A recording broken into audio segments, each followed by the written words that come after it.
Hello, ninjas and ninjas, and welcome to another episode of the Exposure Ninja Digital Marketing Podcast.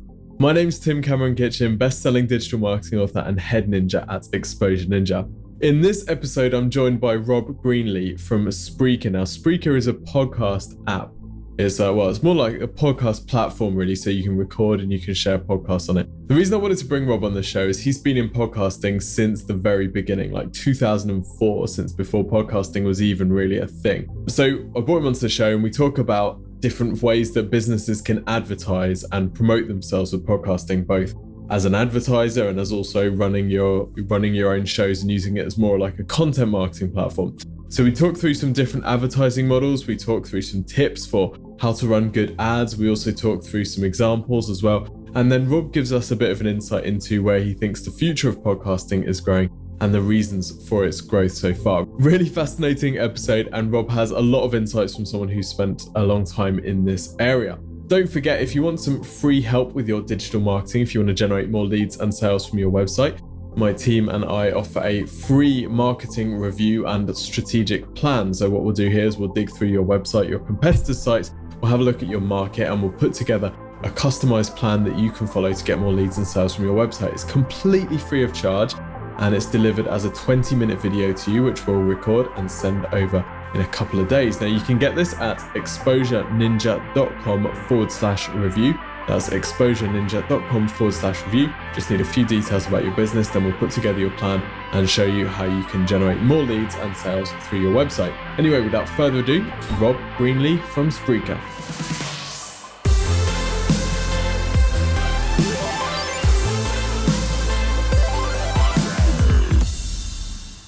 Well, Rob, welcome to the show.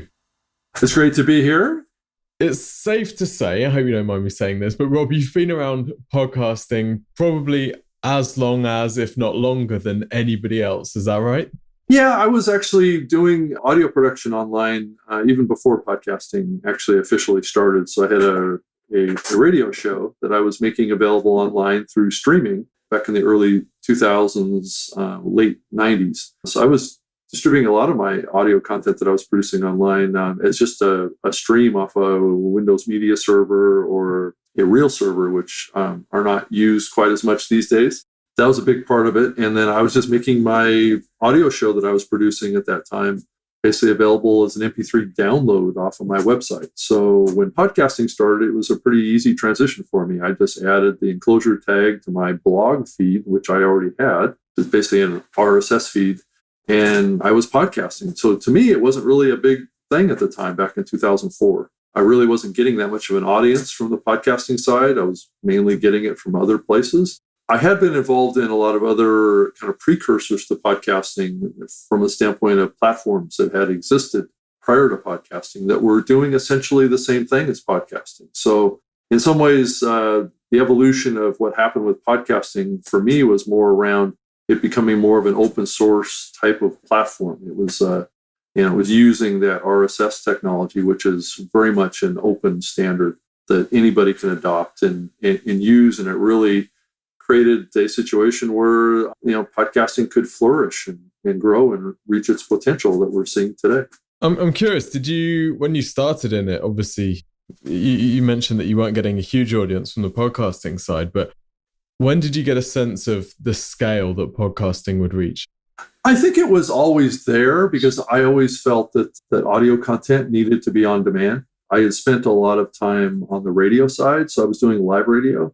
So I was kind of experiencing that and then realizing I started making my show available anytime off my website, that I could kind of see that trend line and I could see what was happening around music and TV and movies and things. People were shifting over to consuming it on their schedule instead of expecting to only consume it on a programmer's schedule or a radio station's lineup of linear content. So that was the big transition that I think is really behind it. And then obviously when the smartphone came out and these portable listening devices started to happen more and more, and then I started to work for Zune, which was trying to compete with the iPod over at a small company called Microsoft, which I did for a few years. I was in the middle of that world. I was working on the Zune kind of TV store. So that whole on-demand world was a big part of my past.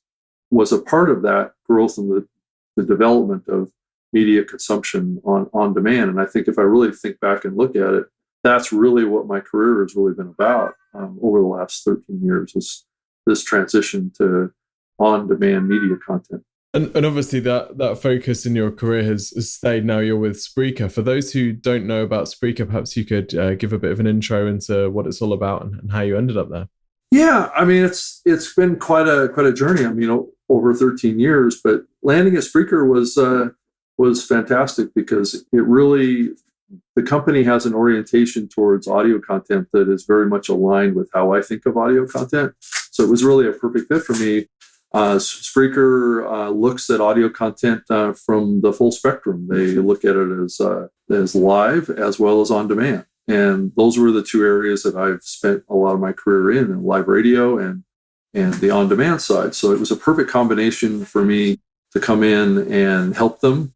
So I think that the big differentiation with Spreaker, obviously, it's a podcast hosting platform that has listening apps, and it also has recording app also that are free that you can do live streaming in. You can record, you can take in Skype calls directly into it, and best of all, the software is free. So they're freely available off of the Spreaker website or in the iOS and Android app stores. So you can get them for your portable device too. And I think a lot of people are starting to realize that iPhone in their pocket's a terrific podcast recording device. So, you don't have to go out and buy specialized equipment now to start podcasting. You can obviously, once you kind of get started and get in the groove of it, you can get that expensive microphone if you want. But it's a lot easier now to record a podcast than it's ever been. Yeah, it sure is. I want to ask you about, we're on a digital marketing podcast here, and a lot of our listeners are entrepreneurs and business owners and marketing managers. Since the growth of podcasting, a lot of people are using podcasts, obviously, as another marketing channel. With your career and your experience and your kind of big picture view of the podcasting world, you obviously have access to quite a large data set. So I'm guessing that you spot trends and interesting avenues quicker than most. How do you see businesses using podcasting to grow day to day at the moment? Yeah, I mean, it's about connecting with your customers and listeners. It's really fundamental to what podcasting is really all about. It's a very personal medium. And you as a business owner or a consultant or somebody that's trying to connect with people to share knowledge or to help and then create, revenue flow or revenue stream out of that. Podcasting is a great way to share your expertise, get people familiar with who you are. It's kind of this exchange that happens in business today, and I think sales come from this, is being able to offer something of value first and build like an expert kind of status, can then be looked upon by others as a value to them in their lives because you've been able to prove yourself and you're out there helping others. And then when you help others, they in turn want to come back and work with you. So I think podcasting can benefit any business based on that kind of relationship. It doesn't matter what you sell. Really, at the end of the day, it could be just services. It could be a product. Podcasting can help you better service your customer, be a customer support resource. And it can also be a show that talks about how to better use your product or service.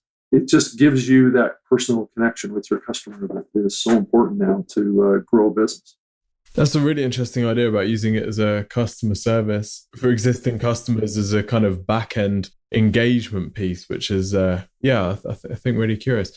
Obviously, the benefit for businesses, there can be a benefit on either side of the mic. I want to ask you about advertising on shows. I remember reading a thing about advertising on the Tim Ferriss show that said something like it was about $50,000 for a minimum of 3 shows or something like that. So obviously, some people are making some serious money from this if those sorts of numbers are being thrown around. So where are we at the moment with podcast advertising, i.e. who is advertising, how much are they spending, and what sorts of shows are people targeting? Well, it's a very complicated question because there's a spectrum involved in what's happening in the advertising business. There's very, very large shows or podcasts that are out there that are gathering millions of downloads and listeners. And those are typically shows that are attracting those those big name advertisers. So most of the advertising in the space today is typically what they consider to be kind of a direct response, kind of pay for performance type of model, or CPA and CPM campaigns are part of it as well, where an advertiser comes in and either pays for the size of your audience on a per 1,000 listener basis, or they pay for just the performance that you have. What's the conversion off of, let's say, a promo code or something like that? What's the customer acquisition? And then they would pay a per customer acquisition fee to a show. So those are broken out by CPA and CPM models. The bigger shows typically go with the CPM models because they have, let's say, 500,000 listeners. So you have this spectrum. Most advertisers are looking for shows that have at least probably 10 to 20,000 plays or downloads before they'll really do a typical advertising campaign. That does kind of limit the amount of shows that really could play in that side of advertising. But that's not to say that it's not possible to get an advertiser for a smaller show. I think if you have a niche piece of content that you're producing that has good audience engagement, find a business or a service that's out there that's very compatible with your audience and that's maybe niche. And then try and go after that advertiser to sponsor your show as a whole, not necessarily based on what your CPM model is or CPA model is. I think that's more for, like an agency kind of ad buying type of situation. What I'm talking about here is more of a one-to-one kind of relationship with another small business or a online business, and trying to reach out to them and make a connection. Maybe you have them on as a guest, you engage with them, you connect with them based on a common target audience. And you might be able to get like a per show sponsorship. So like you would mention them in the show, maybe you talk about their products during your program, and then they pay you some fixed amount every episode. So I do hear about shows getting into those type of relationships, but those would be more of the show host or creator making a connection with a business that has a compatible target audience. So I think that there's an opportunity there as well. I think a lot of other people use their podcasts, just like we were talking about before, to support some other business that they're doing as well. And they can talk about that business in their podcast. It's a little more of a content marketing approach than it is more of an advertising approach. And I do kind of, lean a little bit more towards the content marketing side as the best use of this medium versus straight advertising, because people typically ignore advertising. And so having that kind of connection, authenticity, and the host having a strong connection with the advertising message and giving testimonials and things like that, and have that integrated into the content makes it much more effective. It drives a stronger ROI for the advertiser. So like I was saying, there's kind of a spectrum here, and not everybody's going to fit into being able to support an advertising model right away. It may take you some time and getting your audience built up and getting your program kind of established before you can really start going after advertisers. But I think for a lot of shows, it's definitely an option. And it's something that a lot of shows will have the opportunity to pursue to lesser and more success out there, depending on, if you pull together a media kit and you're a professional about it and you go out there and you're able to really do a really great kind of host read for that sponsor. I think that's another skill that you would need to work on to really make your advertising approach in your podcast successful as well. So you mentioned a few different advertising models there: CPA, CPM, sponsoring the entire show, and then obviously using it as a content marketing platform. I'm just wondering, if there's a listener who wants to test out some advertising on podcasts, how do they start navigating this minefield? How do they identify whether it would be a CPA or CPM model which would be best for them, and then how do they start approaching shows without having to splash out mega bucks to test this stuff? Yeah, I think really it's about the scale, and how large your audience is kind of going to help you decide where you're going to live on that spectrum. Right now, typically a CPM campaign will pay you maybe somewhere between $10 and $25 per 1,000 listeners for, let's say, a host read, maybe a 30 to 45 second host read in your podcast. So if you're only getting like maybe 2,000 listeners, the most that you'd be getting is like maybe $50 or something like that. So that may not be worth it for someone. And you may have a difficult time finding an advertiser that would be willing to pay based on that model. If you have a smaller show, you need to look at it as a little bit of a stronger kind of target audience connection and not so much of a typical kind of advertising outreach, which typically is not quite as targeted. Though I think that there's definitely a lot of movement towards podcast advertising becoming more targeted, especially with dynamic ad insertion, being able to geo-target based on IP and city and country and things like that, of being able to take an advertiser and be able to funnel them in the particular path towards a particular audience to drive a better ROI. And I think that's the opportunity going forward. So I think it's really a matter of where you are in your creation process, how big your audience is, where you need to play. I think in the beginning, I think you need to play more around content marketing and trying to work with like maybe an individual advertiser. Yeah, I think a great example is my co-host of my other podcast that I do called the New Media Show. And it's actually my co-host there does a show called Geek News Central Podcast. And he's had a 12 or 13 year relationship with GoDaddy, who's been a sponsor of his program. So he's had one advertiser for 12 years that sponsors his show every week. So that's the kind of relationship that I think other shows can start to explore and see if they can find that one advertiser that will be that steady influence or that steady advertiser to drive some revenue to your program.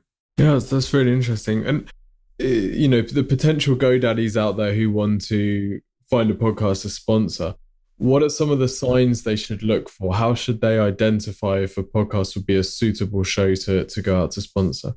If you're a brand looking for a show to sponsor, I think what you're looking for is a show that has an engaged audience that is really talking about issues that are important to your brand and to your target audience. And that's really kind of a content marketing approach, but to be able to ride along with that. So if you think about a show that's talking about medical issues or things like that, you can probably have some sponsors that are maybe selling medical supplies or medical equipment or things like that can ride along with your podcast because you're reaching a similar target audience. And I know it's tough to give exact figures here, but what sort of results should people expect? Is this a kind of, I'm advertising in a newspaper and I'm immediately looking to get downloads of my app or sales, or is it a longer term awareness and brand building campaign that people would be typically expecting from a sponsorship of a show, or indeed some host reads on a podcast? I mean, that's a very good question because it does kind of pull in some misperceptions about advertising in the podcasting space, that I think that there may be some expectations of instant results because people are used to digital advertising as a instant medium that you should be able to get results instantaneously from this kind of thing. But it is a people medium, and it does take some time and frequency to connect with an audience, even at a personal level. The timing can be an issue depending on what the product or the actual service is too, around when that customer is ready to convert. So you're kind of doing multiple things. You're giving them the opportunity to purchase a particular product and offering some sort of a discount or a value for it. But at the same time, you're trying to get in that listener's head, your brand and your message. So when it is time for them to make a decision to buy something or to transact for that product or service, that they think of that brand first because they heard it in your podcast.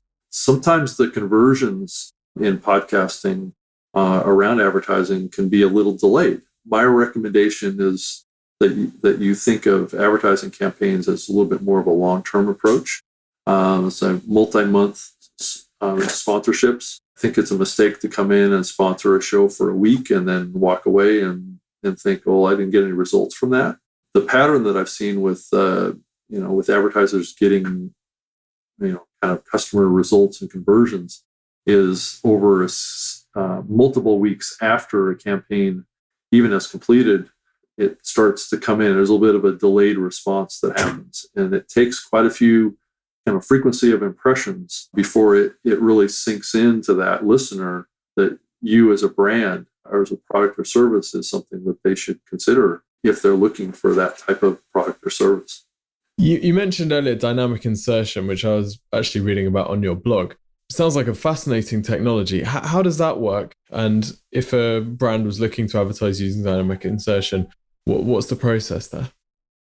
Well, it's really about being able to change your advertising messages in your content. It is really what the foundation of the reason for dynamic ad insertion is. So you can always have fresh advertising across all of your episodes, not just your latest program, though some people use it that way.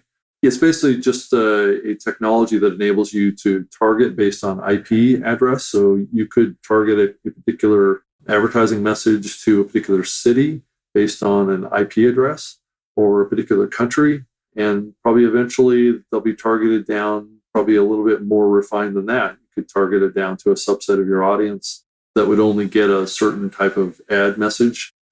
I think what holds that back to some degree is privacy of data of the program or the host or the ad insertion technology, knowing what that customer is, what their psychographics are for better targeting and things like that. But the technology can also be something that's used to create unique forms of content too. So you could use it as a way to inject different segments into a program as well. So you could create different versions of your show using the dynamic stitching capability. So what that technology really does is it enables you to take a series of or one or two pieces of audio content and dynamically stitch them together to create your program or to add to it or to remove segments from your show automatically.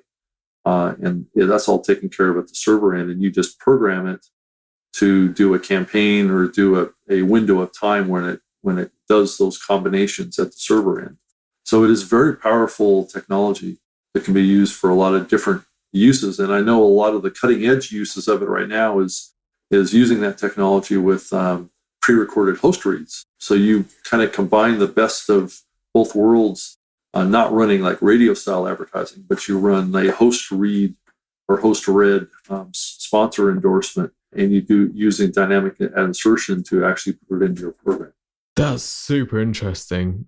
I guess it takes podcast advertising from being what can sometimes feel a little bit old school and a little bit analog, where you've just got this recorded thing that's there forever, even if the offer updates or something, and taking it more kind of digital and dynamic and enabling people to keep the ads in their shows fresh compared to older methods. Really, really, really interesting.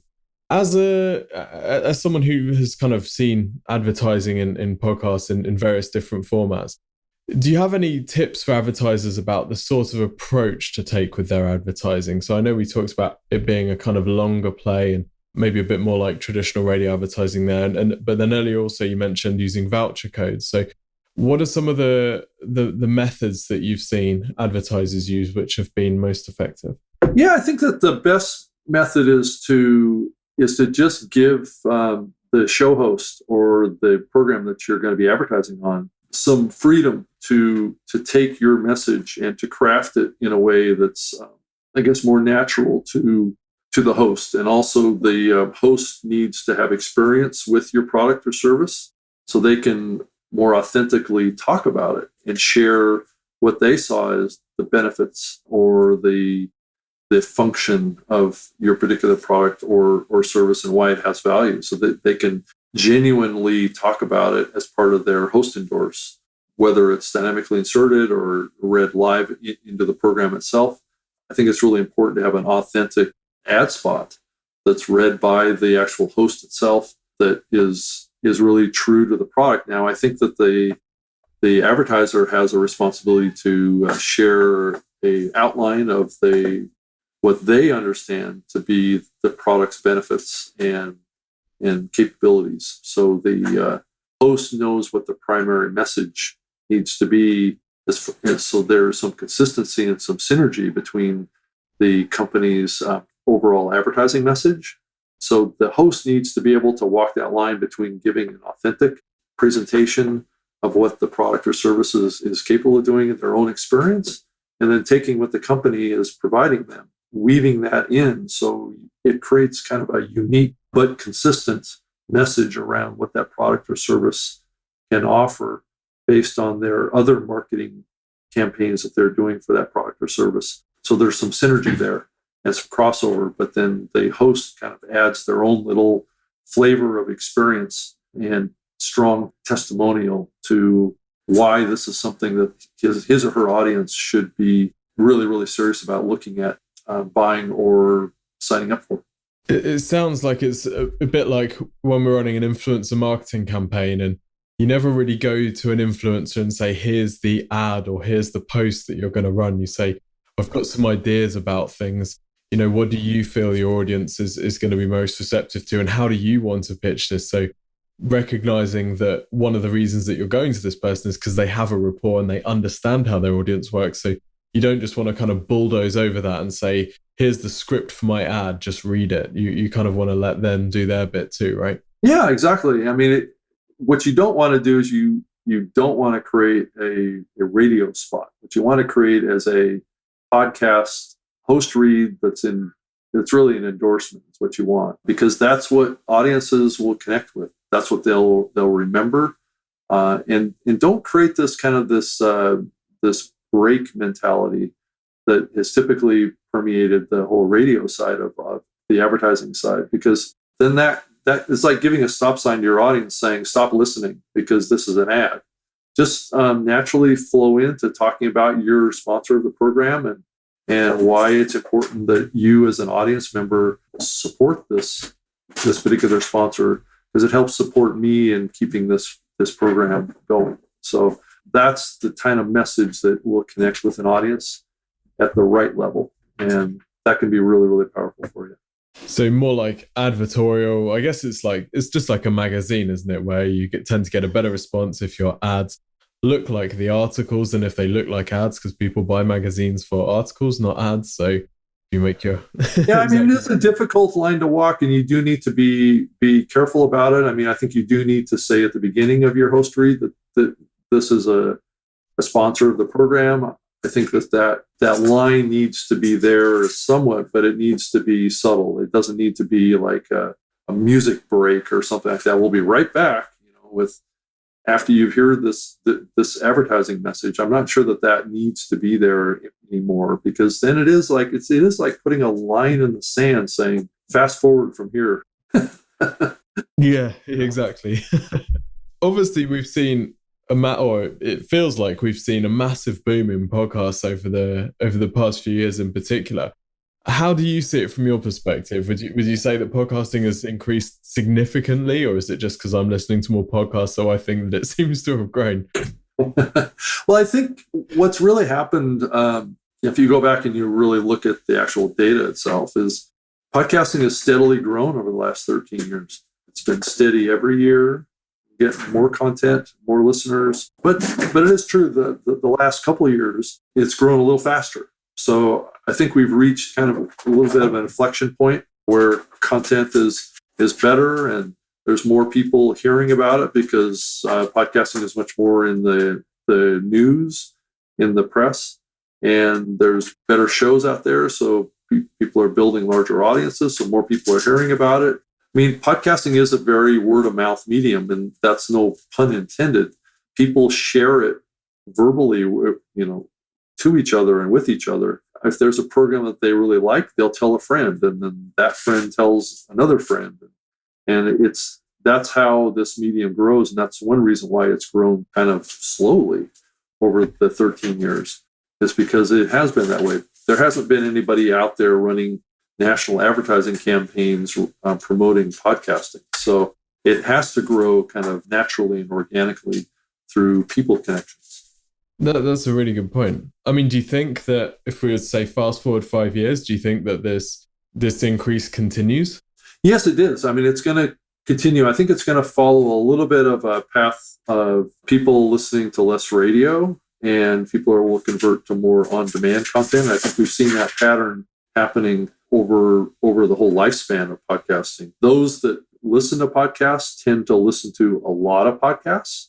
So, and then what happens is that they listen to less radio. And that's what the research is showing, is that people that get connected with podcasting and start using it, start listening a lot. I mean, like 8 hours a week of content that they'll listen to podcasts once they get, it's almost like getting addicted to coffee or something like that. People just want more of it because it's giving them what they want. It's not them being programmed. They're able to program their own lives and plug in content that they want to listen to when they can listen to it. And that's what's also great about this medium too, is it's portable.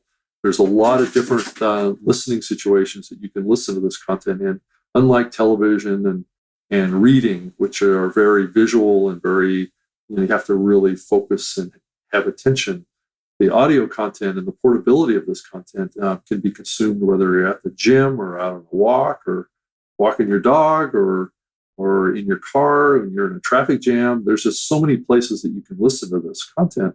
And as long as there's something there that you're compelled to listen to, that's what's going to drive this medium forward. Let's assume that at some point podcasts are going to fade away or die out.